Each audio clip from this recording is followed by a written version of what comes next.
Bienvenue sur le site ms2e.net. L'objectif de ces présentations est de vous apprendre à créer une application web dynamique avec Java Server Faces ou JSF. JSF, comme vous le savez probablement, est de plus en plus utilisé pour la création d'applications web et donc offre davantage d'opportunités sur le marché du travail. Par conséquent, vous êtes en train de regarder cette vidéo parce que vous voulez apprendre JSF de manière simple et progressive. Ce chapitre sur les notions de base de la programmation JSF est le troisième chapitre sur 15 du cours traitant sur JSF version 2.0. Avant de commencer cette présentation, je tiens à préciser que la connaissance de la programmation Java est un prérequis. À ce niveau, avoir une vue d'ensemble de ce qu'est le framework JSF est souhaitable. Il en est de même pour la connaissance de l'environnement de développement Eclipse et d'un serveur d'application J2E tel que Tomcat ou JBoss. Dans cette présentation, nous allons donc aborder les notions de base de la programmation JSF version 2.0. Au sommaire de cette présentation, nous allons voir en 1 le flux de contrôle d'une application web avec JSF. Ce flux sera simplifié dans un premier temps pour en faciliter sa compréhension. En 2, nous verrons comment déclarer les bins via la notation @managedBin et les noms de bins par défaut. En 3, nous verrons les mappings par défaut issus des valeurs renvoyées par le contrôleur d'action. En 4, enfin, l'utilisation des propriétés de bin pour gérer les paramètres de la requête client. Installation. Avant toute chose, il faut d'abord installer JSF. Comme tout framework, JSF doit être présent pour pouvoir s'en servir. En résumé, pour installer le framework JSF, nous avons besoin de ces fichiers jar. Ceci dit, en général, les serveurs d'applications web implémentant la spécification J2E version 6 et au-delà incorporent JSF tels que, par exemple, Glassfish 3, JBoss 6, etc. Il est aussi recommandé d'installer les jars de JSTL version 1.2. C'est une bibliothèque de balises standard JSP. Nous avons également besoin du fichier faces-config.xml. Il doit être présent et il peut être vide. Dans cette présentation, nous n'utiliserons aucune balise autre que celle de début et de fin. C'est le minimum. On se servira des annotations dans les fichiers Java pour déclarer nos managed bins. On utilisera les valeurs de retour du contrôleur d'action pour réaliser nos mappings par défaut et afficher les pages de résultats. Nous verrons plus tard comment réaliser une navigation à l'aide de valeurs explicites déclarées dans le fichier faces-config.xml. Il nous faut également le fichier web.xml. Dans ce fichier, nous devons mapper tout ce qui arrive au serveur avec l'extension JSF vers la servlette faces-servlet. Ce pattern de l'URL peut être n'importe quoi, par exemple étoile.toto. Mais dans la réalité et par convention, on utilise JSF. Lorsqu'on est en cours de développement d'une application web, il est conseillé de déclarer le paramètre de contexte Project Stage et de lui attribuer la valeur développement. Ce paramètre est très utile pour voir et gérer les erreurs et les bugs. Pour accéder à une page .xhtml, il faut utiliser le pattern de l'URL déclaré dans le web.xml. Ainsi, par exemple, pour accéder à la page ma-page.xhtml, on tapera dans l'adresse du navigateur ma-page.jsf. Le fichier faces-config.xml est placé dans le répertoire web-inf. Il est vide, pas de balise, sauf le début et la fin, et ça pour toute cette présentation. Dans ce contexte, on utilisera aussi les noms des bins par défaut. Ces noms sont dérivés du nom de leur classe avec la première lettre en minuscule. Les pages de résultats obtenus sont issues des valeurs renvoyées par le contrôleur d'action. Dans le web.xml, on mappera le pattern URL à la servlette faces-servlet. et on ajoutera le paramètre de contexte Project Stage pour le développement et les tests. Eclipse permet l'utilisation de JSF en ajoutant tout simplement la facette JSF au projet. Pour ce faire, cliquez sur le projet avec le bouton droit de la souris, puis choisissez Properties, Project Facets et cochez Java Server Faces. Dans le menu déroulant Version, sélectionnez la version 2.0 ou plus et enfin validez. Lorsqu'on fait ça pour la première fois, Eclipse demande de lui indiquer l'emplacement des jars de JSF et propose éventuellement le téléchargement de Majora ou de MyFaces. Ces derniers sont des implémentations de JSF. Les avantages: cette facette permet un aperçu visuel de la page XHTML. Elle offre également une palette de balises dont on se sert pour ajouter des composants via de simples drag and drop. Elle offre un éditeur très utile pour le fichier faces-config.xml. Cependant, lorsqu'on ajoute la facette JSF au projet, Eclipse crée un fichier web.xml assez pauvre avec des entrées parasites et sans le paramètre de contexte Project Stage avec la valeur développement. Un autre inconvénient est que les fichiers d'extension .xhtml sont ouverts par défaut avec un éditeur HTML normal, ce qui ne permet pas la compréhension des balises H. Donc, pas d'aperçu visuel, pas de palette, etc. Maintenant, il y a des solutions à ces problèmes. Concernant le web.xml, il suffit de copier et coller un fichier web.xml provenant d'un autre projet ayant les mappings et les contextes qui nous intéressent, puis ajouter la facette JSF au projet. Quant à l'édition des fichiers d'extension .xhtml, il y a deux possibilités. 1. Ouvrir le fichier avec un éditeur spécifique. À l'aide du bouton droit de la souris, cliquez sur le fichier .xhtml, choisissez Ouvrir avec et sélectionnez Éditeur de page web. Vous pouvez également choisir un autre éditeur tel que JBoss Tools HTML Editor si JBoss Eclipse Tools est installé. Deuxième possibilité, vous pouvez associer une extension de fichier à un éditeur. Pour ce faire, allez dans le menu Window, Préférences, puis Général, Editors et File Associations. Sélectionnez l'extension .xhtml et Web Page Editor et cliquez sur le bouton Default. Je précise ici qu'il s'agit d'une version anglaise de Eclipse. Maintenant, quelle stratégie faut-il adopter pour créer un nouveau projet web avec Eclipse? Vous pouvez copier et renommer un projet existant au lieu de créer un nouveau projet web dynamique et rajouter la facette JSF à la main.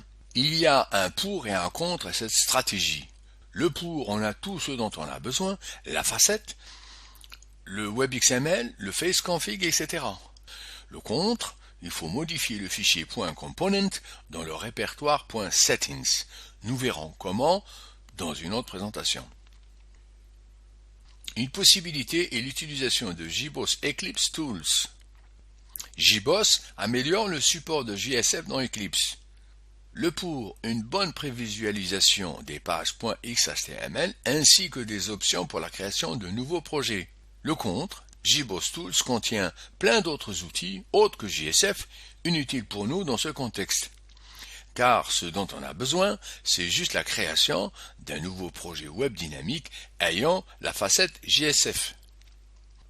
De même, on ne dispose pas de support Prime Faces si on souhaite s'en servir.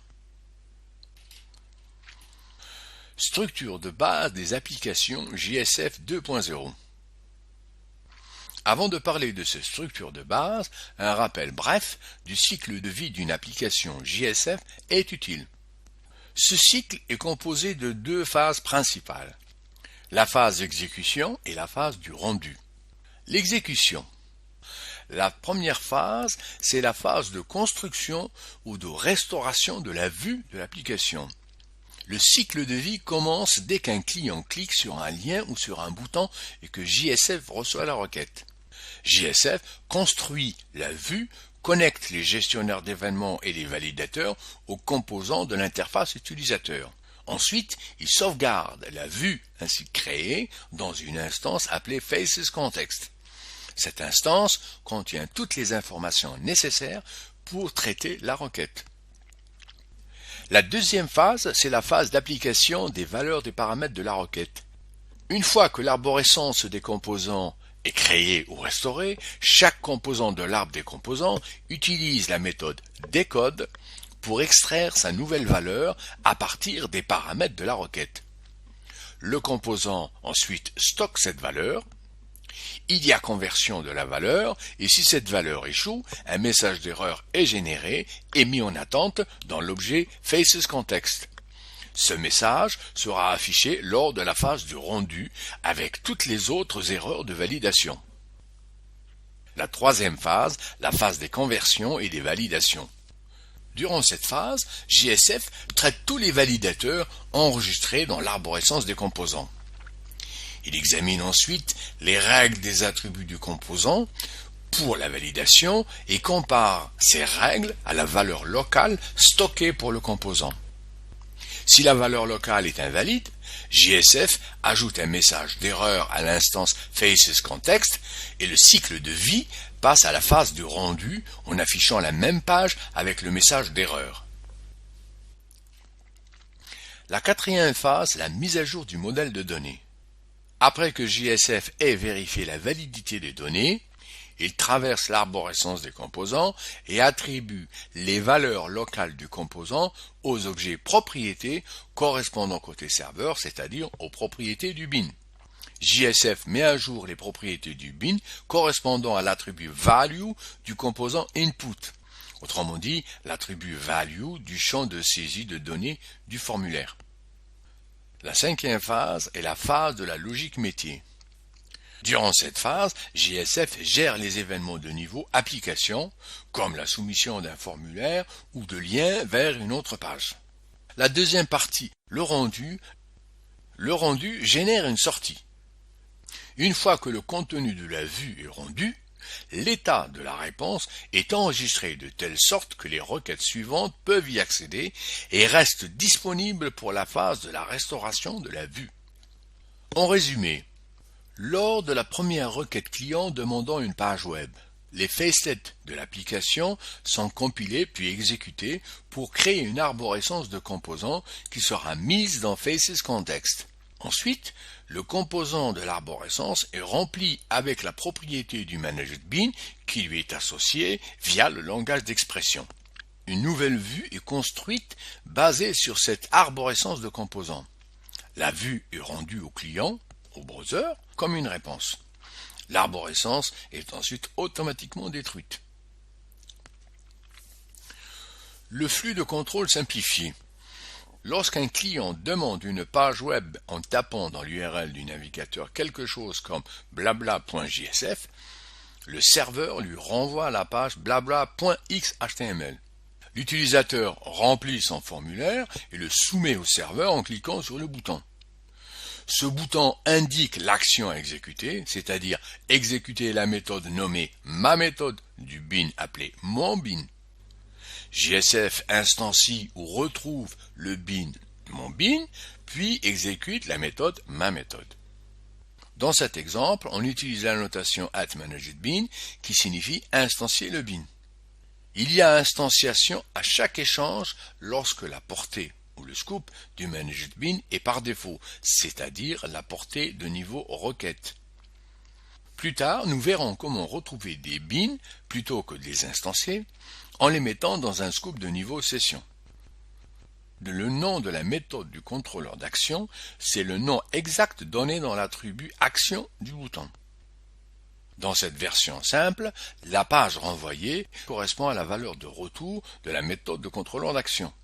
Par exemple, si la méthode retourne résultat 1, alors le système renvoie résultat 1.xhtml. Dans les prochaines présentations, nous utiliserons des règles de navigation avec un mapping explicite dans faces-config.xml. Les facelets est un langage de déclaration permettant la conception de vues JSF à partir de modèles de style HTML et en construire des arbres de composants. Contrairement aux versions 1.x de JSF, qui utilisaient JSP comme langage de déclaration des vues par défaut, les versions 2.x utilisent les facelets par défaut. Les facelets permettent entre autres le templating, la création de composants composites, la réutilisation de contenu, etc. Structure de base des pages facelets. Pour déclarer une facelet, il faut ajouter dans la balise HTML l'espace de nommage xmlns2.h et lui associer JSF. Le H est utilisé par convention. On utilise les facelets, les pages utilisant la syntaxe XHTML, pour toutes les pages JSF. On n'utilise jamais l'ancienne syntaxe JSP. Dans les facelets, on a toujours xmlns2.h, h2.head, h2.body et pour les inputs d'un formulaire, h2.form. Dans les sections suivantes, nous verrons qu'il y a parfois xmlns2.f pour déclarer les collections comme par exemple f2.selectItems et ou xmlns2.ui pour le templating avec ui2.insert ou ui2.include. Les facelets qui ne contiennent pas d'éléments input peuvent omettre la partie h2.form. Il n'y a plus besoin d'entrées telles que @tagly par exemple. On n'oubliera pas que l'URL ne correspond pas au nom du fichier réel. On utilisera donc blabla.xhtml pour les fichiers, mais blabla.jsf pour les URL. Structure de base des managed beans. Les managed beans sont des classes Java déclarées avec @managedBean ou répertoriées dans le fichier faces-config.xml. Plus de détails seront donnés dans les présentations suivantes de JSF, mais pour l'instant, les points principaux c'est: ils sont généralement des POJO, Plain Old Java Object, ils n'implémentent aucune interface particulière et la plupart ont des méthodes sans arguments ni type de retour spécifique JSF. Ils ont des paires de méthodes getter et setter correspondant à chaque élément de l'input du formulaire. Ils ont une méthode de contrôleur d'action sans argument et retournent une chaîne de caractères. Il s'agit de la méthode mentionnée dans l'attribut action du hcommand bouton du formulaire. Ils ont généralement des mandataires pour les propriétés dérivées, informations calculées en fonction des données entrées. On verra cela lors de la présentation des managed beans. Les notions de base du managed bean. Pour déclarer une classe comme étant un managed bean, il suffit de la précéder par la notation @managedBean. Il n'est pas nécessaire de la déclarer dans le fichier faces-config.xml. Pour y faire référence dans une facelet, il suffit d'indiquer le nom de la classe avec le premier caractère en minuscule. La syntaxe utilisée est celle du langage d'expression, c'est-à-dire dièse, ouvrez accolade, nom du bean, nom de la méthode, fermez accolade. Pour appeler une méthode d'un bean, on y fera référence via son nom exact, comme ce qu'on a déjà vu pour l'attribut action de hcommand bouton. On peut aussi accéder à une propriété du bean à l'aide des méthodes get et setter, comme pour le cas des champs de saisie. La portée ou le scoop par défaut d'un managed bean est de niveau requête. Dans le cas où il n'y a pas de mapping explicite dans le fichier faces-config.xml, la valeur envoyée par la méthode du contrôleur d'action est un nom d'une page sans l'extension XHTML. En sortie, JSF appelle la page correspondante à cette valeur et lui rajoute l'extension XHTML. Ceci est vrai uniquement lorsque la page appelée est située dans le même répertoire que la page contenant le formulaire. Exemple. L'idée de cet exemple est de permettre à un client de cliquer sur un bouton dans la première page et de lui renvoyer une des 3 pages résultats prises au hasard. Pour cela, nous allons créer une page de démarrage contenant le bouton hcommand bouton avec l'action choisir page, renvoyant une page au hasard. Deuxièmement, un managed bean que nous nommerons navigateur. Il aura donc la notation @ManagetBean et une méthode de contrôleur d'action choisir page qui va renvoyer 3 chaînes de caractères possibles, page 1, page 2 ou page 3. Troisièmement, nous avons donc besoin de 3 pages dont les noms correspondent aux valeurs de retour de la méthode choisir page, soit page 1.xhtml, page 2.xhtml et enfin page 3.xhtml. La page d'amorçage. Dans la page de début, on déclare le namespace xmlns2.h en lui associant JSF, le h2.head, le h2.body et enfin le h2.form. Dans le formulaire, nous ajoutons le bouton h2.commande bouton. Lorsqu'on appuie sur le bouton, JSF instancie le bin navigateur puis exécute la méthode choisir page. Le ManagetBean. La classe navigateur se déclare comme étant un ManagetBean sans nécessiter une entrée dans faceconfig.xml comme dans les versions JSF 1.x. Puisqu'aucun nom n'est donné comme paramètre dans l'annotation @ManagetBean, le nom de référence sera le nom de la classe avec la première lettre changée en minuscule.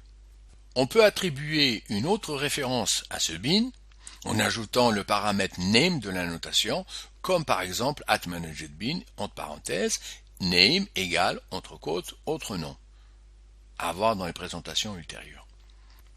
Comme la portée n'est pas spécifiée, donc la portée par défaut s'applique, c'est-à-dire request scooped, on peut également utiliser la notation @sessionScooped pour changer de scoop, à voir aussi ultérieurement.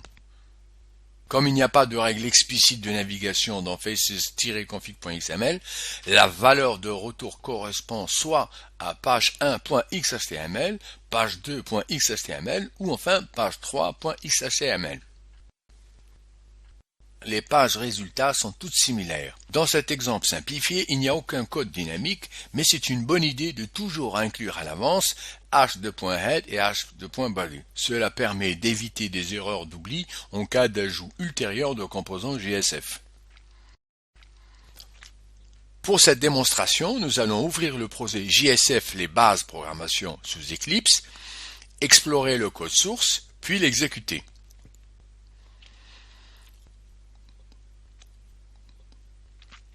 Tout d'abord, examinons le code source de la page-début.xhtml, situé dans le répertoire Web Content. Observons la balise HTML. On remarque l'espace de nommage ou namespace xmlns2.h qui est associé à JSF.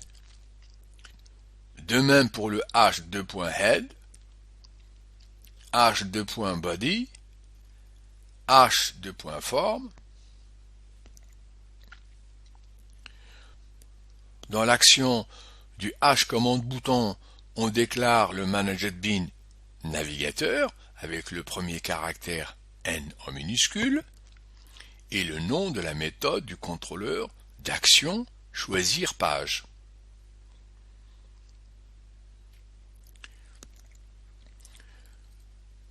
Dans le code du ManagetBean navigation.java, situé dans le répertoire src dans le package net.ms2e, notez la notation @ManagetBean et la méthode choisir page.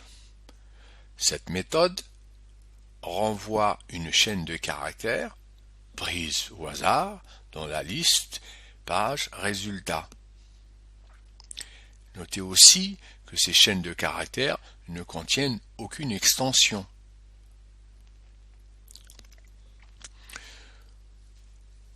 Pour le code des pages résultats, page 1.xhtml, page 2.xhtml, etc., elles sont placées dans le même répertoire Web Content que la page-début.xhtml contenant le formulaire. Elles sont toutes identiques dans le sens où elles ne contiennent aucun élément dynamique. On notera cependant la présence du XMLNS:h, h2.head, h2.body. C'est tout. Pour lancer l'application, je clique sur le projet avec le bouton droit, je sélectionne Run As, puis Run on the Server. Je sélectionne Tomcat, puis Finish. L'application se lance, je clique sur le lien Page de démarrage. À ce niveau, remarquez l'URL du navigateur, elle se termine par l'extension .jsf, alors que celle de la page se termine par .xhtml. J'actionne par un clic le bouton Aller à une page au hasard, j'obtiens une page de résultats. Dans cet exemple simpliste, je fais un retour en arrière, je renouvelle le test et j'obtiens une page au hasard. De nouveau, je peux réessayer en revenant en arrière, je renouvelle le test et j'obtiens encore une autre page. Et ainsi de suite. Revenons à la présentation. Utilisation des bins pour gérer les paramètres de requête. Dans cette partie, nous allons relier les paramètres de la requête avec les propriétés d'un bin. Sur ce flux de contrôle toujours simplifié, lorsque le client demande la page blabla.xhtml, JSF attribue la valeur de la propriété ma propriété du bin mon bin au champ de saisie input text, ceci en appelant la méthode getMaPropriété. Cette valeur est la valeur initiale de ce champ de saisie. Si la valeur de la propriété du bin est nulle, l'input text est vide. La page est envoyée au client avec un formulaire contenant des inputs initialisés. Une fois que le formulaire est rempli par le client, puis soumis au serveur, après instanciation ou recherche du bin, JSF appelle la méthode setMaPropriété. Le reste du flux s'exécute comme ce qu'on a vu précédemment. Pour afficher la propriété d'un bin, on utilisera par exemple la syntaxe dièse ouvrir accolade mon bin.maPropriété fermer accolade. Les principaux points. Les valeurs d'entrée ou de saisie correspondent aux propriétés du bin. Lorsque le formulaire est soumis, JSF prend la valeur de l'input text et la transmet à setMaPropriété.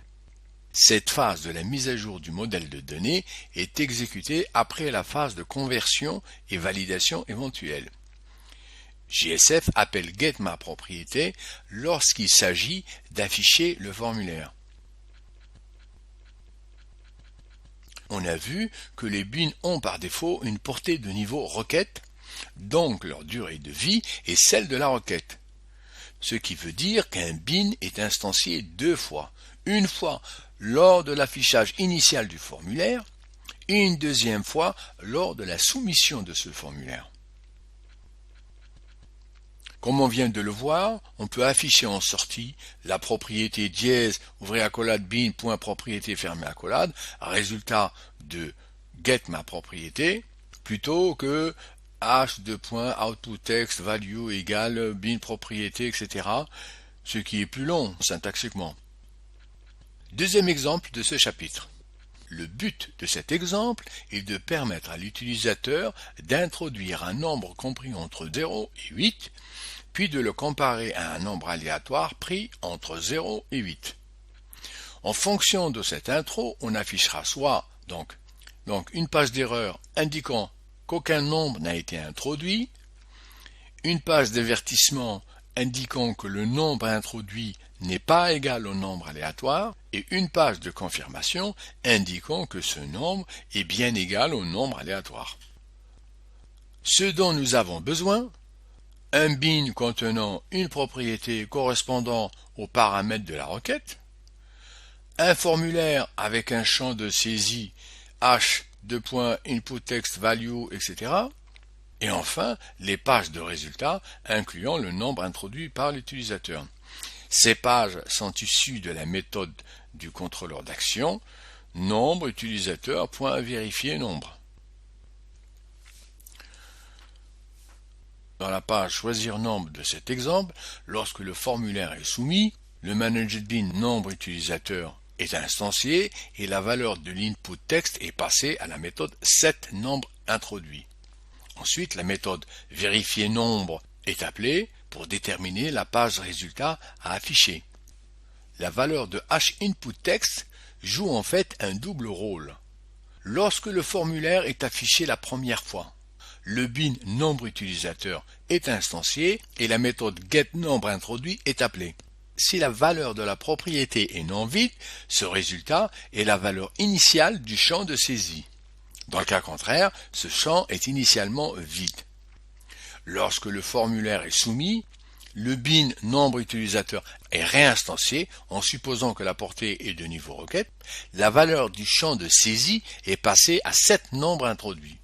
Il ne faut pas oublier que le bin doit avoir les deux méthodes getNombre introduit et setNombre introduit. Le bin nombre utilisateur. La méthode setNombre introduit est appelée automatiquement par JSF lorsque le formulaire est soumis. L'utilisation de dièse entre accolades nombre utilisateur.nombre introduit dans la page de résultat correspond à la méthode getNombre introduit. L'utilisation de hInputTextValue égale nombre utilisateur.nombre introduit dans le formulaire d'entrée signifie que les valeurs de l'input texte vont être passées à la méthode setNombre introduit. Les noms des variables d'instance, le cas échéant, ne sont pas pertinents. Nous verrons plus tard comment faire correspondre les noms des méthodes aux noms des values dans les formulaires. Mais la règle la plus simple et la plus courante est d'omettre le get ou le set du nom de cette méthode, puis de passer la lettre suivante en minuscule. L'action de hcommand bouton est le nom exact de cette méthode et non un raccourci comme la paire de méthodes geta et seta avec h.inputText. Cette page ne contenant rien de particulier, voyons le reste. Dans la page nombre incorrect, on appelle getNombre introduit et on renvoie le résultat. Sous JSF 2.x, on peut utiliser la syntaxe dièse ouvrez accolade résultat au lieu de h2.outputTextValue, etc. Les deux approches préservent les caractères HTML de sorte qu'on n'a pas à se soucier des balises HTML entrées par l'utilisateur. Par conséquent, utilisez plutôt l'approche la plus courte, présentée ici, sauf si vous avez besoin d'une des options de hInputText comme Escape HTML, Required, Rendered, ID, Convertuser, etc. La page nombre-correct.xhtml ne contient rien de particulier. Nous passons donc à la démonstration. Pour cette démonstration, nous allons ouvrir sous Eclipse le projet JSF Les bases programmation, explorer le code source de ce fameux exemple, puis l'exécuter. Examinons le code source de la page choisir-nombre.xhtml situé dans le répertoire Web Content.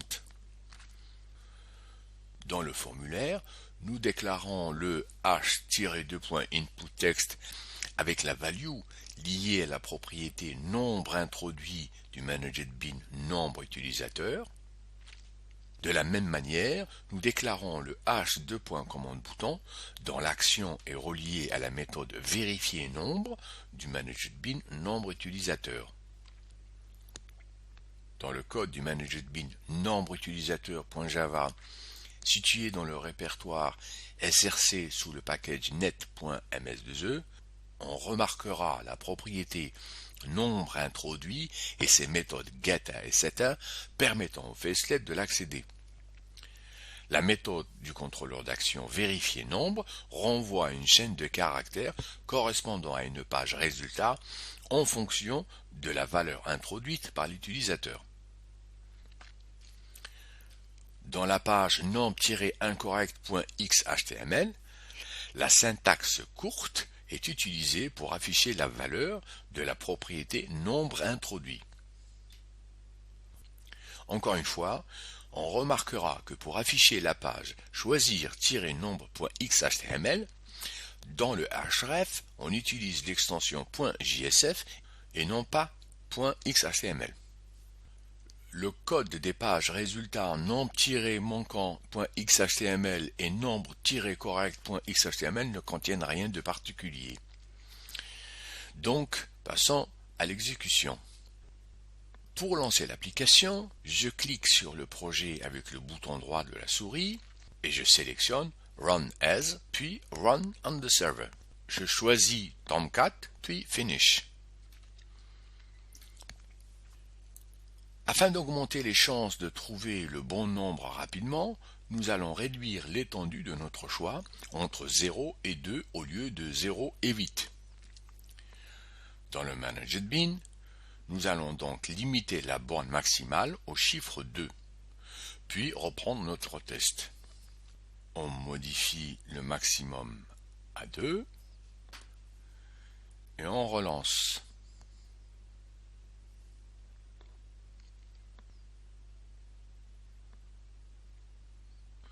Dans un premier temps, je n'introduis rien et je vérifie le nombre. Dans ce cas, j'obtiens la page nombre-manquant. Je recommence jusqu'à la découverte du bon nombre.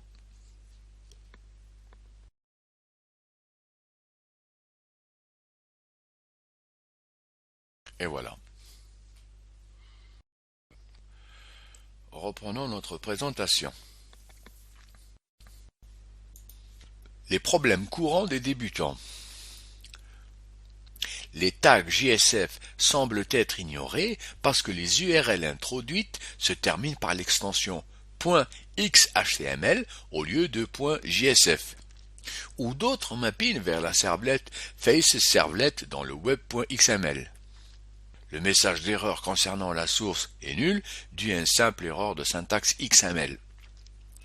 Il arrive aussi qu'un message d'erreur indique que la vue ne peut être restaurée, ceci à cause d'une trop longue période écoulée sans action de l'utilisateur. Parfois, une nouvelle classe Java est introuvable par JSF parce que le serveur n'a pas été redémarré pour la prendre en charge. D'ailleurs, il en est de même s'il y a eu une modification du web.xml ou du faces-config.xml. Le résumé de cette présentation. Pour les formulaires, il faut déclarer donc le h2.namespaces pour l'utilisation du JSF, puis utiliser les balises h2.head, h2.body et h2.form. On déclare les managed bin avec la notation @managedBin et on s'y réfère au bin avec le nom de sa classe en remplaçant la première lettre en minuscule. Les champs de saisie sont associés aux propriétés du bin via les méthodes geta et seta. La méthode du contrôleur d'action est déclarée dans le formulaire à l'aide de h2.commande-bouton. Les pages de résultats sont déclarées un peu comme la page du formulaire, mais sans le h2.form. On utilise la forme réduite pour l'affichage en sortie des propriétés de bin. Merci pour votre écoute, j'espère que cette présentation vous a été utile. À bientôt.